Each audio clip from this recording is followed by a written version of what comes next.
Ken Williams of Unfold the Soul. Welcome you to the Status Grow podcast. Let me tell you, this is going to be real talk focused on disrupting the status quo, baby. So, are you ready? Get set, and let's grow with your hosts, Paul O'Neill and Corey Radish. Okay, and welcome to the Status Grow podcast. I'm Corey Radish with my co-host, Paul O'Neill. And Paul, I cannot believe it has been so long. We did an episode in June. We said we're going to take the summer off, and we took the next 7 months off. Life gets in the way. You knew I was moving, started a new position. You're dealing with the impacts of kids coming back and COVID and all that and things going on in your life. But great to see you, pal. What's happening? Oh, man. What's happening? What's not happening? Man, so much personally, professionally, it just from every angle. So when we last had a podcast, I had a daughter that was away at college in Stockton, down south of us.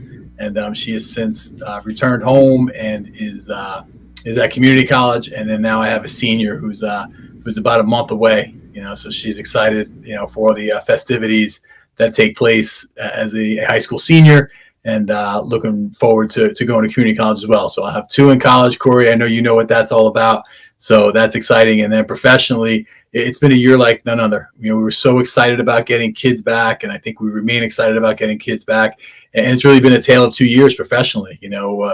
Half a year behind the masks and a lot of social distancing and spreading out and different protocols and procedures. And then, just a few short months ago, got rid of the masks and less social distancing and things like that. Not that COVID's over. It's still out there, still rears its head, every so often, but we're definitely in a better place, and we're in a better place because we have kids back. That brings joy to our world.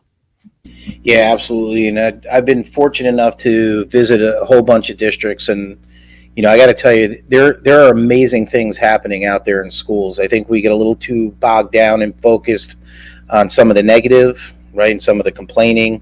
And that's not to take away how difficult the challenge has been. But I'm watching some schools do incredible things. I met with a school district today, and their multi-tiered system of support was just on fire, right? And everything was about the kid. And our next guest is definitely all about ensuring high levels of learning for every kid, all kids. And Paul, you know who he is. Our audience doesn't know yet, but I didn't do my normal thank you on the introduction, because not only am I introducing a friend, a mentor, I am introducing the buttery baritone of introductions for the Status Grow podcast, Here's my good friend, Ken Williams. Ken, how you doing tonight? I'm good, brother. Good, man. Good to see you guys. Yeah, it's great to see you. And, we get great feedback on that introduction. If consulting and being an author doesn't work, definitely voiceovers or something is in your future. You got that going down. But Ken, yeah, it's been an incredible journey for both of us. I just want to share a little bit about how we met. I met Ken a long time ago now. Can't believe how long it's been. At a Solution Tree Summit in Fort Lauderdale. Just so the audience, I think they know already, but I'm the nerd that sits in the front. And Ken was a keynote, and I just hung on every word. I just tweeted something out the other day. He had a phrase called hammer and hope, where the traditional approach is to hammer content at kids, and then when the test comes, just hope that they get it, baby, right? And I took that with me. I've taken so many things from this man into my professional life, my personal life. He's really been a huge mentor to me. He really made me shift, Paul, my thinking around education is about learning, not so much about teaching, even though they go hand in hand. It's about making sure that we give kids what they need when they need it, and not questioning, the fact that we may have to do some different things for some different kids. So Ken, what I want to start with is in your tweets right now, and it's really, I've heard the explanation. I think the audience is going to love it. kind of explain what you mean by your hashtag start with the crown. Well, thank you, man. Wow, that Fort Lauderdale event, that was 2010. I remember that so clearly because that was my first keynote. And I was there with Rick and Becky DeFore, God rest their souls. So I didn't know what the hell I was doing back then. So if you took anything from that time, that's gravy. But yeah, start with the crown. So the history of it is, well, I'll take you all the way back. In 7th grade, my teacher, Mrs. Fryer, sat me down, and it's in New York City, but she's originally from Atlanta, attended Spelman College, historically black college here in Atlanta. And for some reason, she sat me down, told me the history of Morehouse College, and at the end of her talk, she said, "You're going to Morehouse College," and that was it. And that sounds pretty innocuous, but considering that no one had graduated college in my family, and both my parents did the best they could with what they had, but we lived check to almost check. We had always had more month than the money. There was no college fund.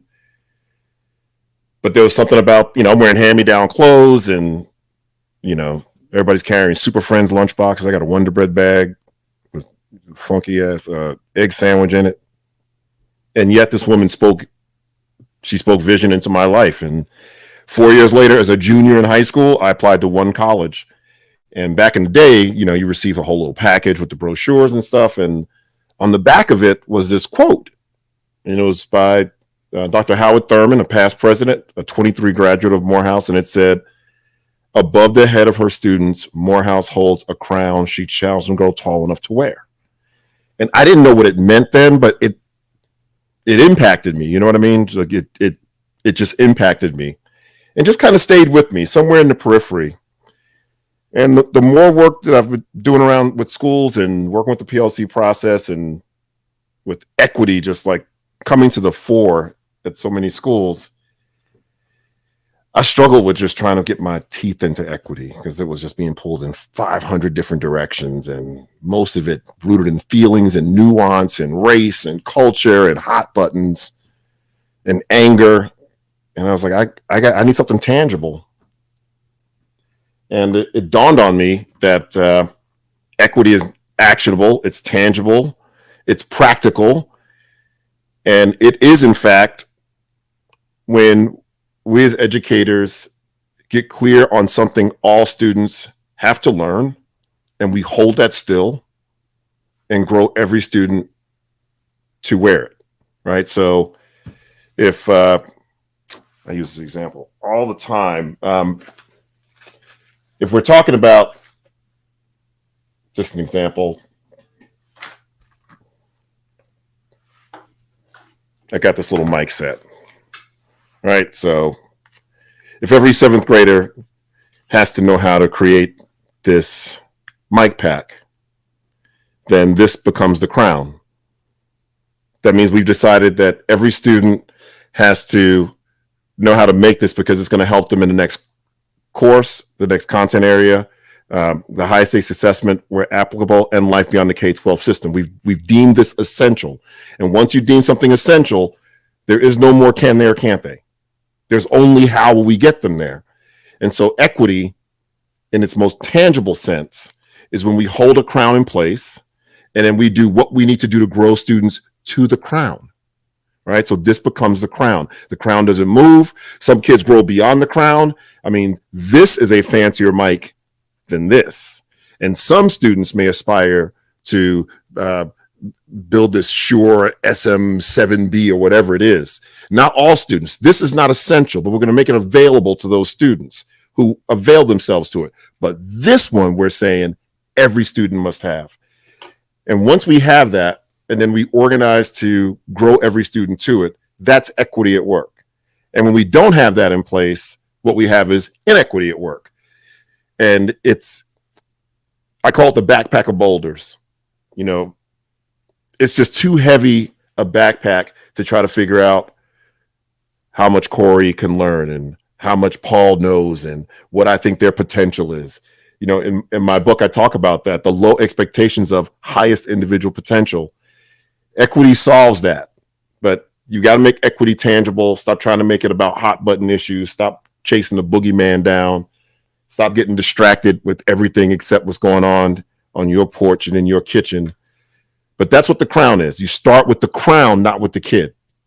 So if you start with what every kid must know, then this will provide you context for what you need to do with every kid, as opposed to having no crown in place and then you're left to try to judge what kids know and don't know. And that's a slippery slope. You don't want that. Yeah, and I mean, every time I hear that explanation, I just go back to my first Solution Tree Summit and talking about the essence of PLCs and ensuring that all students can learn, right? Because that's the essence of equity. Yes. Right. You could. Yes, it involves socioeconomic, it involves race, it involves all those different things. But when we're talking about education, equity really is ensuring that we get kids to meet and master those essentials that we agree upon. That's it. Equity starts with essentials. If you don't have essentials in place, you cannot have equity. Exactly. You cannot have equity. But people don't want to talk about that because, hot button topics and, new words that we make up, they're much more fun. You know what I mean? Yeah. I just read 3 anti-racist books, and I'm not denying it. I'm not denying the existence of racism. I'm not denying the existence of microaggressions or bias or anything like that. What I'm saying is we are making up, like we're creating more. We had enough stuff to deal with before COVID. Like we can just go back to the list we had before COVID. You know what I mean? Like I'm working with schools that doing 4 book studies on white fragility, and I'm not disparaging that work. But then you got kids working below grade level all year long. Like we're going to call out white supremacy, but these same folks, and I'm working at schools, schools with educators of color, same thing. Like you're talking about white supremacy, but you have got kids working below grade level. You got 18 low groups. You keep creating low groups. You got 5 algebras before algebra, baby. You got 4 years of high school. And that's a social justice issue. So what I'm saying is,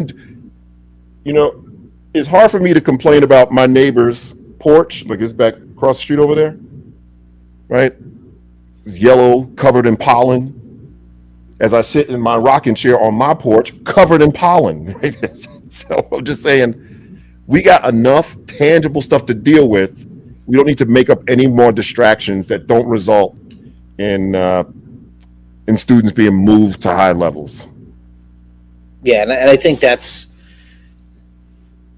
kind of the essence of just really being a status quo disruptor. Yes, sir. Right? It all those factors, those variables filter in, but at the end of the day, are we providing for our kids, our students, what they need? I don't care what they look like, sound like, what they wear, piercings or anything of that nature. And I think we get in trouble when we start hiding behind some of these hot topic words, right? We kind of get on, this equity warrior bandwagon, and I can say that, and I read White Fragility, and there's moments and parts of White Fragility that I completely agree with. And again, I have nothing against the books. Yeah, me either. I have a problem with us looking past what's right in front of us to go do additional book studies on stuff when you stepping over the stuff that you could be working on right now. That so when I mention those book titles, I take no issue with them. I take issue with the approach. You know what I mean? Yeah. I take issue with the approach. That's all. It's because we talk about what's in the book, and we're looking past what's right there at our doorstep. We still got schools. We've made Carol Dweck a millionaire 7 times over, and well deserved. And Mindset was a phenomenal piece of work. We know her work better than she does. Like we're at her keynotes correcting her. Girl, that graph's on page 63, not 61. Like we know her stuff. We know growth mindset better than she does. And yet we go right back to fixed mindset stuff, Yeah. Ability grouping, sentencing kids, reserving the most innovative, provocative, fun instruction for a small sliver of students. Who the hell wouldn't want to mess around with robotics and learn mathematics through robotics and learn reading through coding. Yeah. Like, who wouldn't want to do that? But we say that, and we don't. That's what I'm saying. We got stuff right here. We got stuff right here. And my only point to educators is this, and I talk about this in my book. This is not a blame game. I'm not out to blame educators. I'm out to help them see that when we lean into our collective expertise, that trumps all. Like, there's nothing can stand in the way of a boulder coming downhill of educators who've decided they're going to make it happen for kids. Nothing can stand in the way of that. But our educators are being bombarded with these messages about, I talk about this. Teachers get a class list of kids. You get the 25 kids and the 15 things wrong with every kid. Right? I got Corey's poverty, single parent household. You had his brother. His cousin Paul is a hellraiser too. He can't read. All these things, and it's just like the new teacher's got to feel helpless standing in front of Corey. It's like, shit, what am I gonna do? And what I want us to focus on is you, me, and Paul. If we're 3, 4th grade teachers, man, and we leverage the time we have together the right way, I want us to stand at the door and just tell kids, submit, baby. It's over. You see us? Like, we gonna get you. We got you. I used to tell my kids, don't make it hard on yourself. You can make it easy. Don't make it hard. We gonna get you. We gonna get you. You can bring all that drama you want, but the three of us we got the answer, or we're gonna find the answer. And I just want educators to understand that when we put our back to the wall and decide we're going to have the answer or find it for students, that brings us so much better results than acquiescing to all the pressures out there. And I say that respecting the fact that we're coming out of COVID, the job's more stressful than ever, but it still comes down to you're going to find what you look for. Right. So you're going to find what you look for.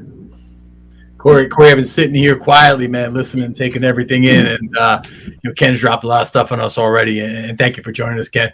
You talked about in a tweet just recently about that most schools are long on statement and short on mission, and that's what this sounds like to me a little bit. We know the mission statements can be word salad, right?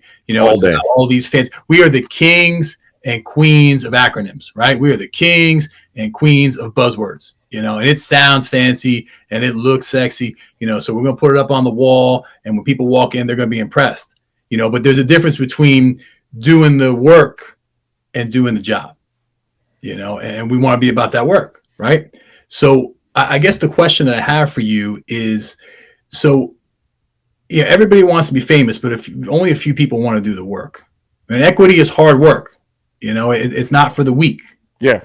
But what's a misconception? Or a couple common misconceptions about equity that people aren't seeing the right way? I know I hear some on my end, but you're much more well traveled than both of us. So what are you seeing out there about common misconceptions and how we address those? Well, one, I love what you said. Right? It's not about the statement. In fact, I talked about this in our book I wrote with Tom Herc. Starting a movement. We talked about creating your guiding mantra, but I've even gone back on that. It's not even about making it a 5-word statement. It's not about any of that. It's what mission are you on? That's what it is.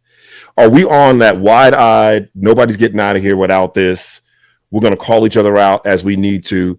Every one of us on this call outside of school has been on a mission of some sort at one time or another. And when someone I ask audience all the time, when someone gets off track on your mission, what happens? And they're like, well, we talk to the person, or we pull them back. I was like, wait, you don't send a note to the principal? You don't ask who's responsible for that? Like, oh no. And it's true. Right? Like, you guys have a mission. Whatever it is, what the focus of this podcast is, how often you're going to do it, how the question is going to go. And I'm sure you check each other. You're not asking, well, who's Paul's supervisor? Because I have an issue that I want to discuss with him. That's what happens when you're mission driven. Here's a common misconception of equity. The biggest one that I find is that it's all race-based. Now, what usually lights the match for attention like equity's getting is a social justice incident, and it was race-based. Race can bring equity to the surface, but equity in and of itself is not race-based or culture-based, right? But race issues and culture issues have brought equity to the surface. I worked recently in a rural school district. It was all white, but you know how we do. We're human beings, man. We we have this thing. We want to separate ourselves. So even in that small community, had to be 3 miles wide. They had like almost like a caste system. You know, like these are the poor kids, but these are real poor white kids. But these are real poor, and then the ones that live on that side. So they had a whole strata. Everybody was white. Everybody's from a 5 mile radius, but you had different fiefdoms based on folks' zip code, who'd been in town longest, whose grandpappy had the general store from 40 years ago. So they had clear equity issues because the kids who lived in the trailer park, the staff clearly thought those kids were dumb. With love. And so those kids were receiving, that's inequity. That's a social justice issue. But if you ask them when I walked in there, if equity was an issue for them, they're like, oh, no, we want to do PLCs. It's not equity. No, you got an equity issue here. Right? You got an equity.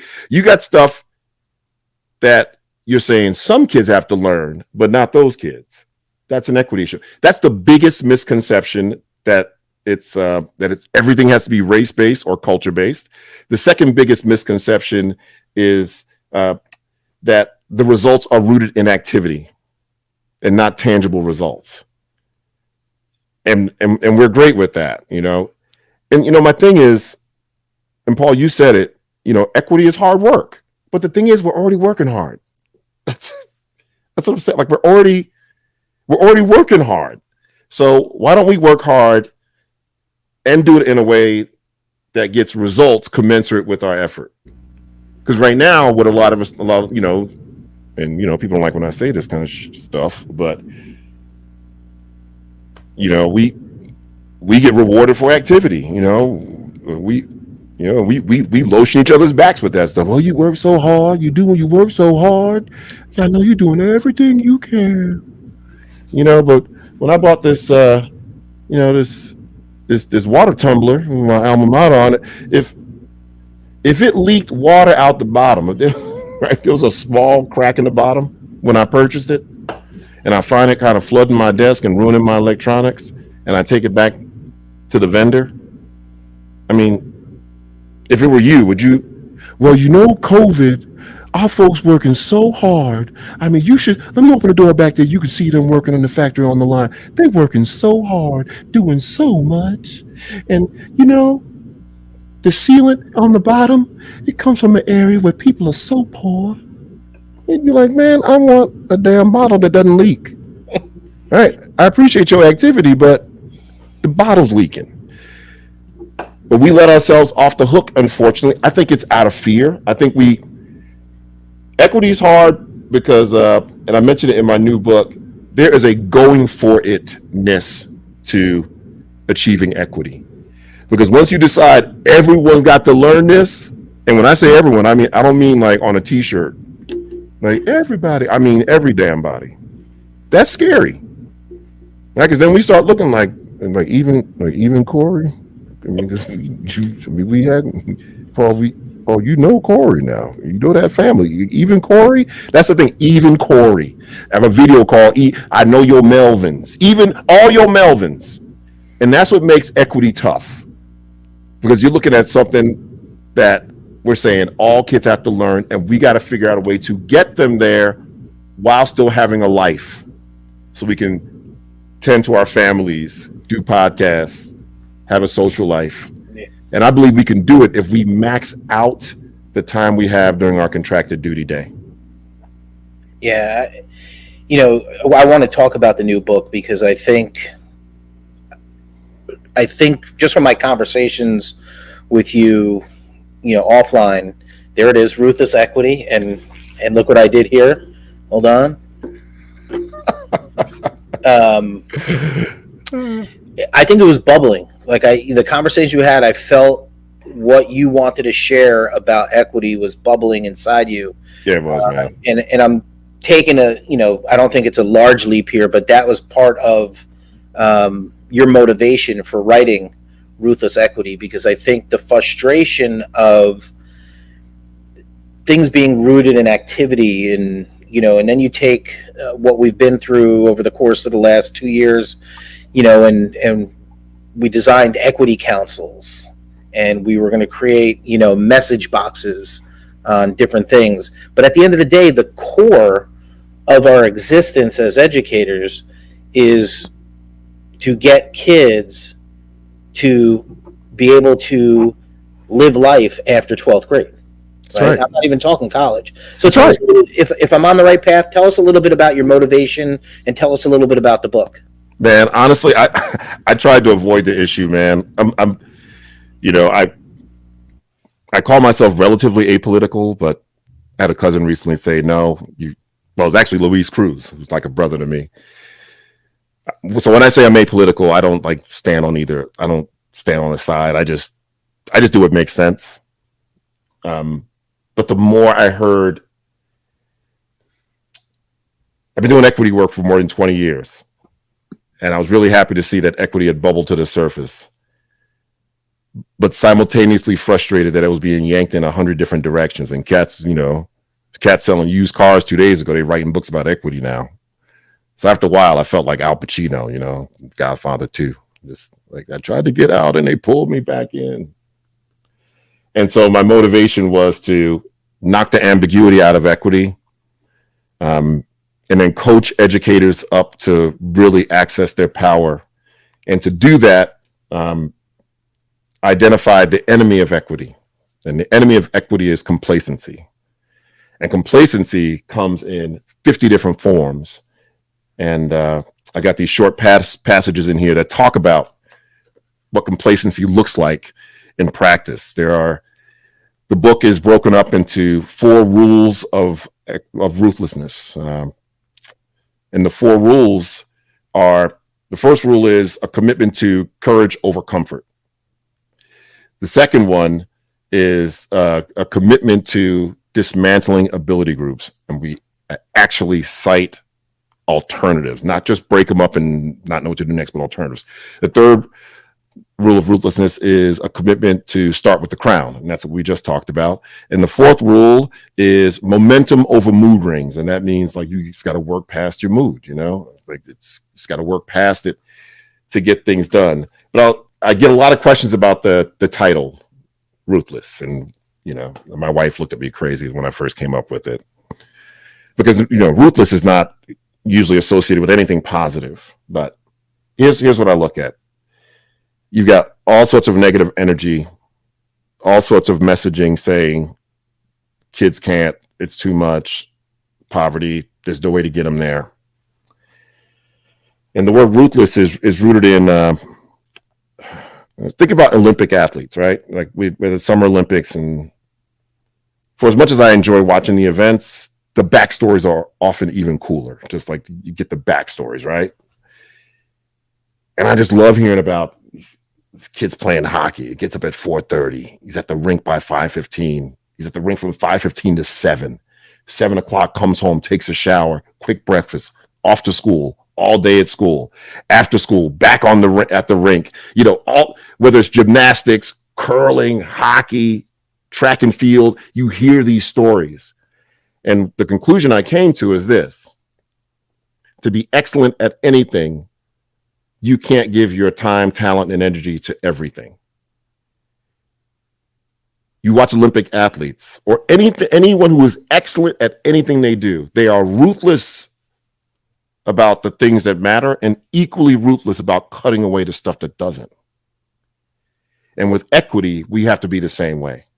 We have to be ruthless about what matters, right? Essentials matter. I don't care what your demographic is. I don't care about your population. That's universal, right? That's universal. That doesn't change. You got to be ruthless about starting with the crown, because if you don't, you're going to be left trying to figure out who can and who can't. And your judgment, all couched in love, is going to do nothing but create generations of victims and kids who feel entitled and dumb down and knocking your damn head off at the ATM machine and trying to hack through your stuff, all that stuff. But you got to be ruthless about it.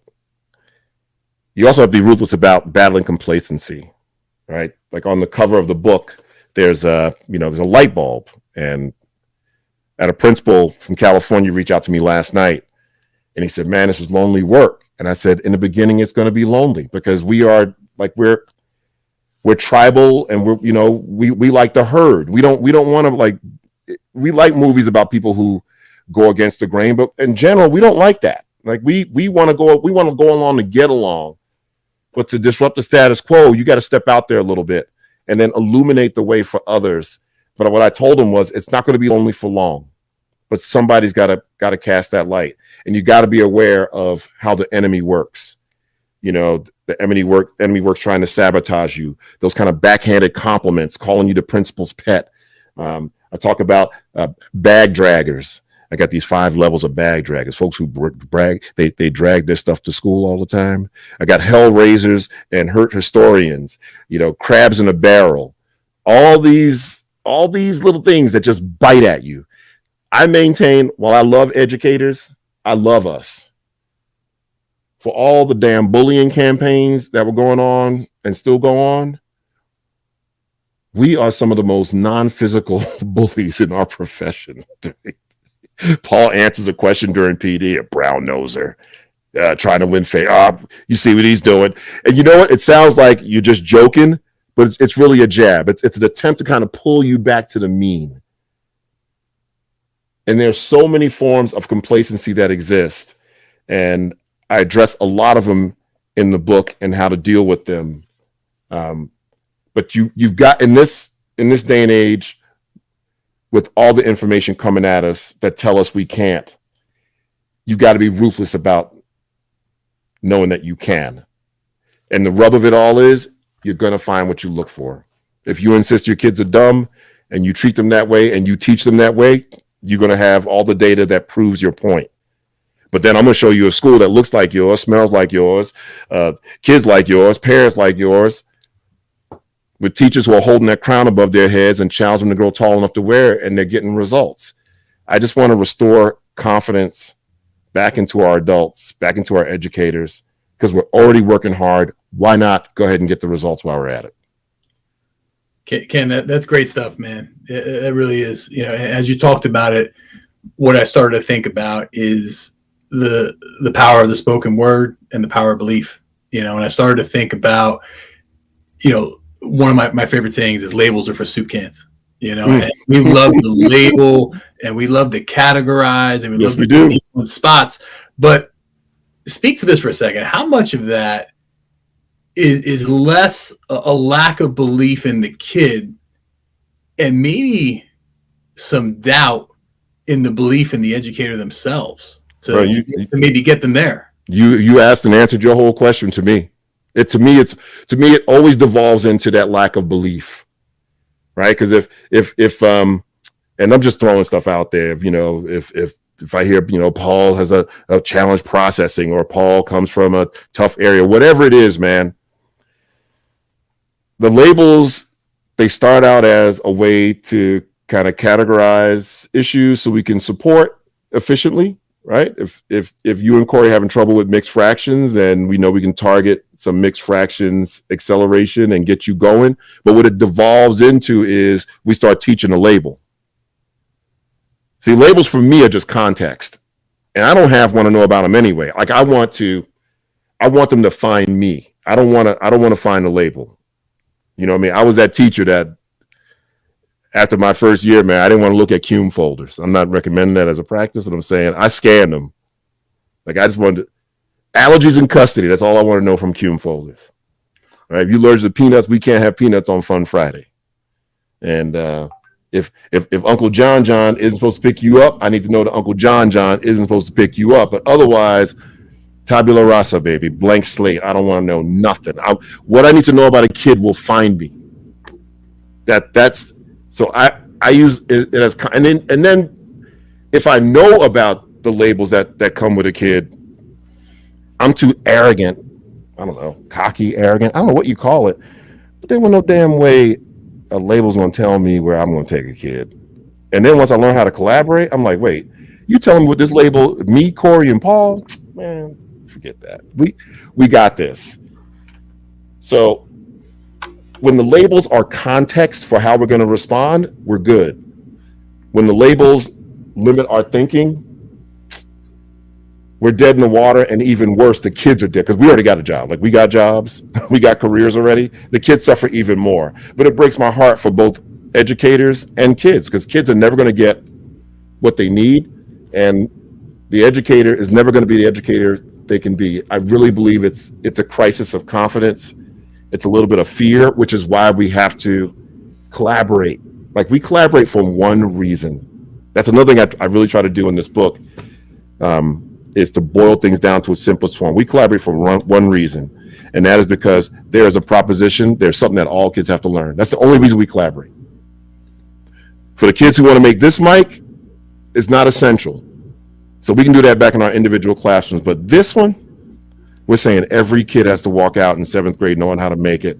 And our best shot at all is for us to put our heads together. I really believe that. But we gotta have, school leaders. We're going to have school leaders really understand this and really support and coach their teachers up the right way. Yeah, many leaders treat the teachers like the low group to me. It's not going to get me any jobs. I'm telling you, this podcast is not going to get me any jobs at all. Yeah, no, we teach teachers like the low group, but it's true. Yeah, it's true. We treat teachers like the low group, and then they turn around and treat kids like the low group, and then what?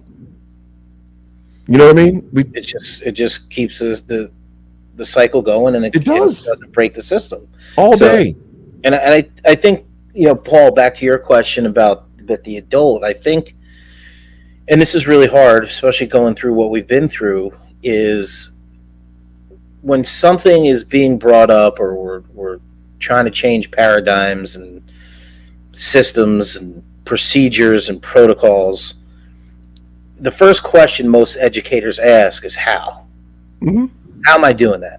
Instead of asking why. Why do we need to do that? Why will this benefit all kids? And right. if the answer to that is it doesn't benefit all kids, then you better bring that up. You better be courageous and bring that up. Yeah. So, when you are talking about that collaboration and that efficacy combined, like bringing that together, when you are working with a school and you see their performance challenges, I know that you are upfront. You don't, you have this humorous way of not sugarcoating things. But when you're being contracted by a school district because they want to see some change in the systems. Yeah. What are some of your, initial, steps with that staff to kind of just gauge where do you think, because you're going to have to find out, which route am I taking with this group? Yeah. So what do you do in those situations when you're first starting out with a group? Yeah. So if it's connected to equity or PLCs or all kids learning or school culture, and I'm working through my company Unfold the Soul, I emphasize that we're going to do this in 2 parts. Now, if I'm working with you for a whole day, I'm telling you the morning's going to be mindset and the afternoon's going to be the meat. If we're working for 2 days, day 1's going to be mind, day 2's going to be meat. And I've had to get better at that because I get some learners who are like, we need the meat, we need the templates, we want the steps. Like, what's step 1? Yeah, we're not ready for that yet. Listen, I can show you a template that changed the trajectory of a school. Now, if I held the template up, it would look like 1,000 templates you've had on a process.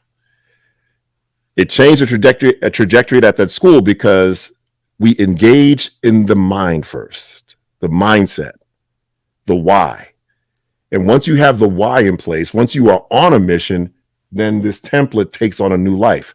When you don't have the why and all you have is the what, at best you'll get compliance, at worst you'll get resentment. right? You get hardworking folks going through the steps. At a school contact me today, and she was like, we just finished our first year and we addressed question 1. Next year, we're going to address question 2. I said, well, you need me, because if you're going to wait 4 years to address all 4 questions, this thing going to die. And what I'm going to do is I'm going to come in and give everyone an organic start to finish understanding of the process. Part 1 of what I do, if I wave a magic wand, I want everybody to hear the same message. I'm going to hit you in the heart. We're going to scratch the surface of your why. We're going to understand what mission-driven work looks like in practice. You're going to understand what equity looks like in practice. You're going to be clear on the definition of a learning community, and you're going to experience it without even knowing it. That's the best part. When I take them through an experience where they start with the crown and they don't even realize it until we come out of the other end, and I tell them, you just conducted yourselves like a high-performing collaborative team, so don't tell me you can't do it, because you just did it. And then the second part is the tools, right? Because you can't have all why and no tools. So you marry the tools, you marry the meat with the mindset, and from there it's customized coaching, whether it's with the leadership team, the guiding coalition, the leaders themselves, or working with school teams, teachers, district. From there it becomes completely customized. And my goal is to work myself out of a contract. I'm not one of those guys that wants to come back like 7 years in. I'm just not that guy. I want to, like, graduated empowerment. And when a school or a district can't afford to have more than one touch point, I really, of course, focus on school leadership, because the principal is the linchpin. The collaborative team, teachers are the engine that drive a learning for all culture, but the principal is the linchpin, because the principal is the only person in the school who can make anything go school-wide. And I'm trying to help principals kind of reclaim the uniqueness of the position, because there's a lot of messaging out there like, don't make people do stuff, and don't make people do stuff till they want to, because you want everyone to want to do it and feel good, or else they're not gonna like you. And I'm not suggesting that principals drop an anvil on teachers. That's the last thing you should do. But part of the process of leadership is leading people down paths where the answers aren't clear on the outset. Because are you both? I know you're a parent, Corey. How about you, Paul? Absolutely. How old are your kids? My kids are 19 and 17. Okay, so you both been through the middle school years when your kids came home with a couple of hairs here and there, right, and a little different shape, and figured they got the whole world figured out. They know everything, and you see them walking down a path that is going to end in disaster. And this is not one of those let them trip and fall things so they learn from it. It's one of those, I need to steer you otherwise. And I'm sure you've had to make decisions because you can see around the corner they can't see.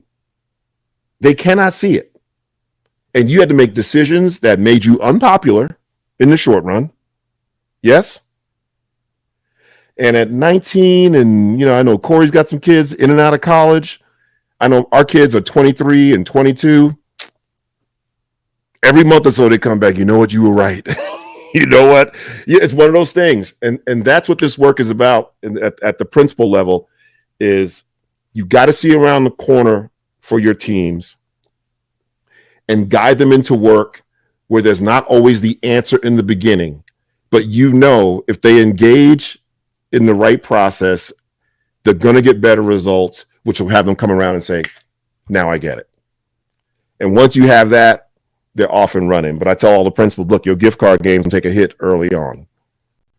Right? Your approval ratings, your approval rating may take a dip early on, but it's going to be okay. It's going to be okay.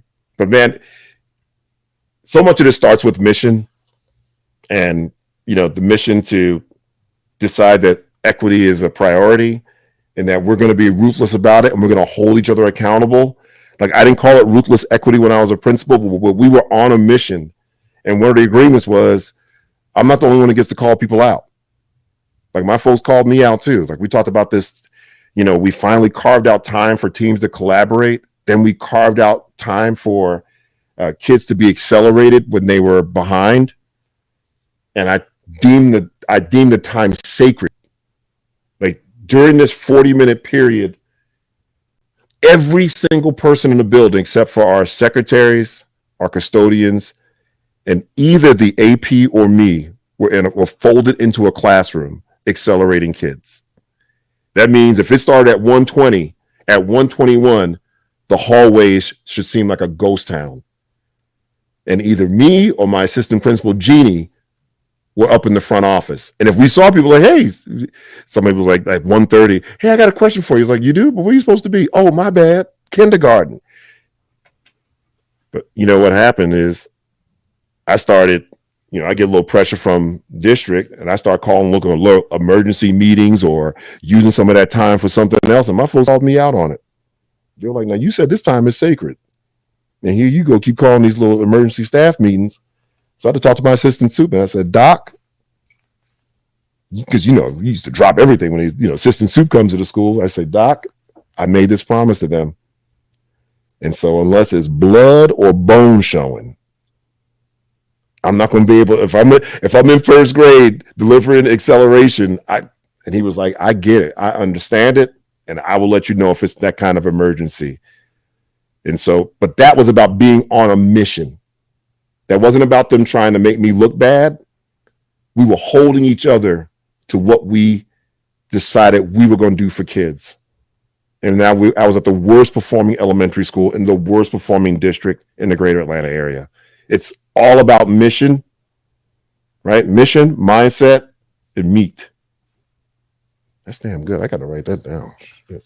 I like that. That might be the StatusGROW moment right there. I think you got to write that down because, and sometimes when I have these discussions with educators, I talk about fluff and stuff. You know what I mean? There's one thing to have fluff, and you could be entertaining and that's right. You could be fun to watch, and you could be captivating, but at some point you got to know your stuff. You got to be able to deliver something that is relevant, that is meaningful. It's going to stick with kids. It's going to stick with adults. It's going to stick with human beings. That's right. Cause somebody to drive towards a mission. It's going to be a call to order for them.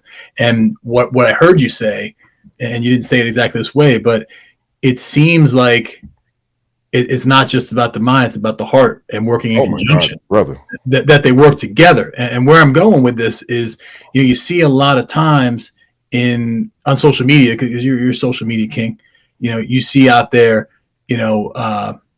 Maslow's before Bloom's. You see a lot of that, and you see people talk about that. And listen, we know the power of relationships. People are going to do stuff differently for people they respect. They're going to do stuff maybe differently for people that they know care. Because before you care about what I know, you got to know that I care. Absolutely. Right. So it's got to be there. So right. So those two have to be in conjunction. So that's the key. See, it's the conjunction. It's Maslow and Bloom, right. Not Maslow before Bloom. You know what Maslow before Bloom ends up being?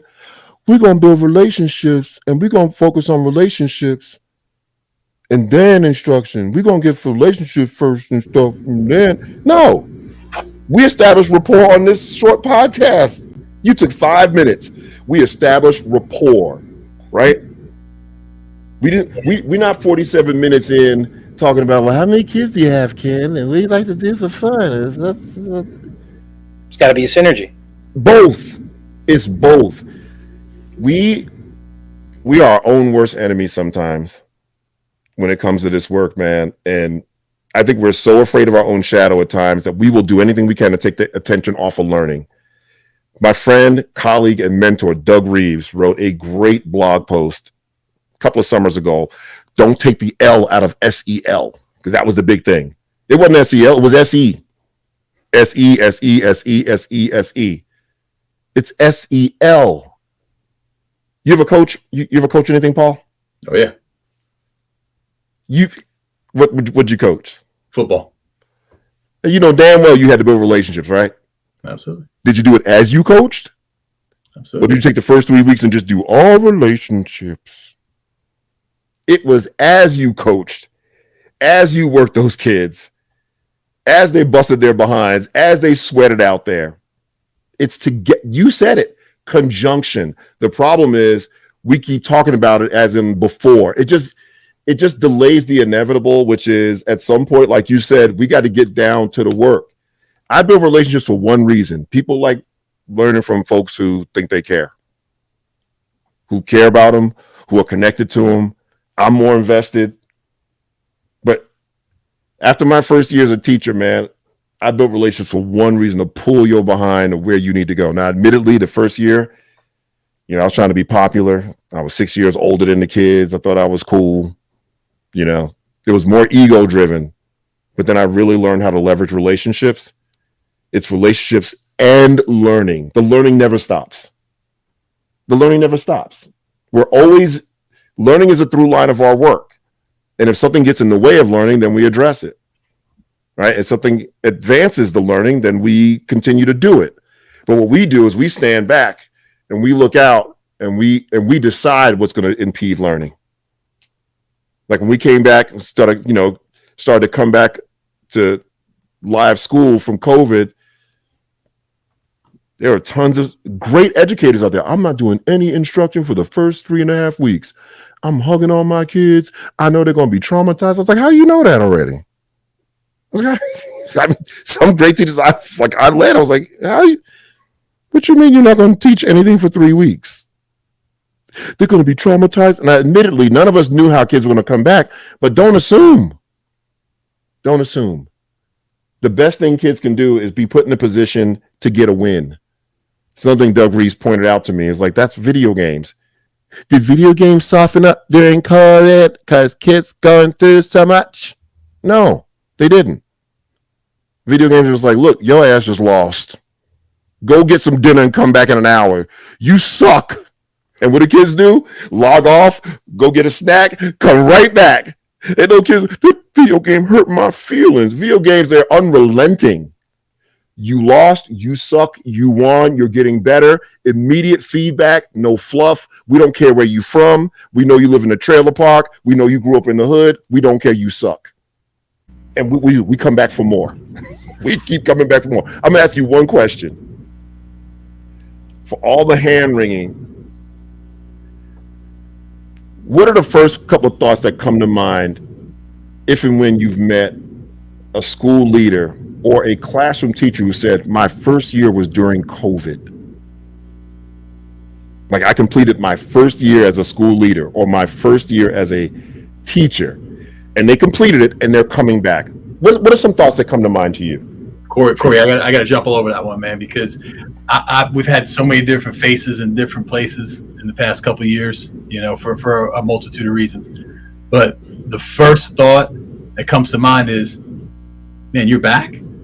Right. You're back. And I like that. And you came back. That's right. And I like that. Exactly. I want that person that's going to rise to the bell. I want that person that's going to say, hey, you know what? Like, it ain't always going to be like this. But I'm going to learn from this, and we're going to make it better. To me, they got an extra layer of something. Like, you do all that, and you came back? Yep. I said it from... We get that person. May, June, July. Probably coming back first after the first eviction, right? That March 13th, whatever that was. Eviction. We pushed an entire industry out of their freaking comfort zone, and we live to tell about it. So some of what we go backwards now, and again, this is not condemning the exhaustion and all that kind of stuff, but if we look at what we've done and the things that we were able to overcome, that's right, and we overcame them because guess what? You didn't have a choice. Right. Less had to become more. Right. So now we have to take that into anything. So guess what? If those kids from the trailer park are in my class and those kids from that neighborhood, I can get them. If I could get through and come back after this, we could do anything in our classroom, in our grade level, in our department, and in our schools. So listen, the first few months of actually doing like live PD again, I spend the first 20 minutes, man. You think it was the Emmys. Because every time someone raised their hand, I was like, it was my first year or this is my first year as a teacher, or my first year as a principal. My first thought is, damn, like Paul said, damn, you came back. And two, it was like, you can do anything. If you did that, you know, it didn't cross my mind. You know, it didn't cross my mind. It's never crossed my mind. Those same people I'm talking about didn't learn as much, didn't get all the PD they were supposed to get, were shorted on support, shorted on resources, shorted on professional learning, didn't attend any conferences, but I've never heard anybody talk about an adult and learning loss, ever. In fact, we do the opposite. We make them heroes. I know I do. And then our vets who, like Corey said, turn this thing upside down and come back, I look at them like, what can't you do? But then we turn around and look at kids who endured the same thing, and they're broken and can't learn. And how are we ever going to catch up? It's all mindset, man. It's all what you look for. And we tend to just isolate, like you were talking about, we isolate these little buckets. Yes. Right? So we isolate the social emotional, right? We isolate the diversity discussions, right? We don't embed it in everything that we're doing, right? Yes. So I used to do this activity where we were talking about positive behavior support and, you know, creating those classroom systems that give you more instructional time, because that's the goal, right? Because as a principal, I can't do that by contract. I can't add time, right? But I can make time that you have with the systems in place. And so I handed out a paper plate, and I on top of the plate, I wrote conferences and lesson plans and grading and parent-teacher conference and blah, blah, blah. And then on the bottom, I said, turn the plate over. And it really is what you're talking about. That PBS, it is the plate. It's not a puzzle. It's not a broken plate that you're putting together. It's all part of it. So yeah, this has been. Hey, can I say one more thing, man? Because I don't say want as many things as you want. No, just one more thing, because I don't want my messaging to be misconstrued that that the existence of issues involving race and racial inequity and cultural inequity and all those things. What I'm making the case for in Ruthless Equity is that I want those issues to be discussed in the context of equitable practice. If the three of us engage in equitable practice involving the crown and our commitment to grow every kid to the crown, and between the three of us, we notice that XYZ kids aren't doing well in our classes, I want that to be addressed in the context of equitable practice. I don't want to walk into a room and say, white teachers, you got problems with bias. that just makes people do this. And we get nowhere. Yeah. But it's just a tiny example. I remember an assistant principal coming and observing me like in my second year. And to her credit, she came in looking for one thing. She just wanted to see, she just made a tick box. Left side of the class, right side of the class. And as I did, she just ticked off like where I called, and she found that I favored the right side of the class so much more. And it wasn't about the kids. Maybe it's because I'm right-handed. Whatever it was, call it a form of bias, whatever you want to call it. I had nowhere to run except a mirror because she came to my practice and brought it up, right? On the other hand, if we look up and on our team, Paul's got a handful of kids identified with special needs, and they are flourishing. That's a pattern we want to know more about. What are you doing? What can you show us? I just want it, if there are going to be issues around race and culture, language, I want it to grow from equitable practice, not just like, what do they call it? Like, what is it called? Flame throwing, fire starting. There's a cool word that I'm not, damn it. There's a word for it. When you just like burn stuff up just for the sake of burning stuff up. That sounds like an old fart now. So it's all good. It's kind of stoking a flame and seeing what happens if we do that. And you're right, people will become defensive. Let it grow out of practice. And it has to get rooted back into what's best for all kids. That's it. Right? And when we say all, guess what? We don't have to put a label on it. We don't have to. That's a beautiful thing. We don't have to put a color on it. We don't have to That's right. A bank account on it. It's all kids. It's just all. And that, is the essence of equity. That's it. It's giving kids the proper education. That's equity. That's right. Yes. And listen, there's a million definitions on it. We talked about it a million times. Like, we could put 400 educators in a room and get 400 definitions of equity. Right. That's why I define equity in my book like that. There's one definition. There's the right one, and that's the one. That's the one. So I'm gonna just share it if you don't mind. Right. That was the segue, Ken. Good job. Yeah, man. So I'm gonna share it. There it is. Hold on a sec. In a culture of belonging and inclusion, organizing to provide students what they need when they need it with urgency to master essential learning outcomes. That's tangible. That's measurable. That's something we can sink our teeth into. There are no feelings involved, no nuance, no hot buttons. It's just straight. And let's make that our mission. I love it. I'm glad we were able to get it on there. Ken, you know how much you mean to me. You're a great friend, a great mentor. I appreciate it. I know Paul does. Appreciate and thank you so much for coming on and spilling your knowledge. And we could, the three of us could talk about this for 5 hours. Absolutely. Absolutely. We want to respect your time. But before we close out, you want to tell people how they could reach you? Yeah, man. So you can go to unfoldthesoul.com, or you can scan. Oh, that QR code is for the book. But just go to unfoldthesoul.com and get in touch. We'd love to have a conversation with you. I'll show you one more code. And this will be good because once we get it up on YouTube, people can actually click that QR code. And for those, while he's doing that, if you go out and you get the book, Ruthless Equity, and I'm not recommending it because I'm great friends with Ken. I get no royalties. My royalty, and I tell people this all the time. People want to meet, Derek Jeter and things like that. I'm in the acknowledgement of Ken's book. Right. And for me, that is like a highlight. But what's so cool about this book, besides the meat, right?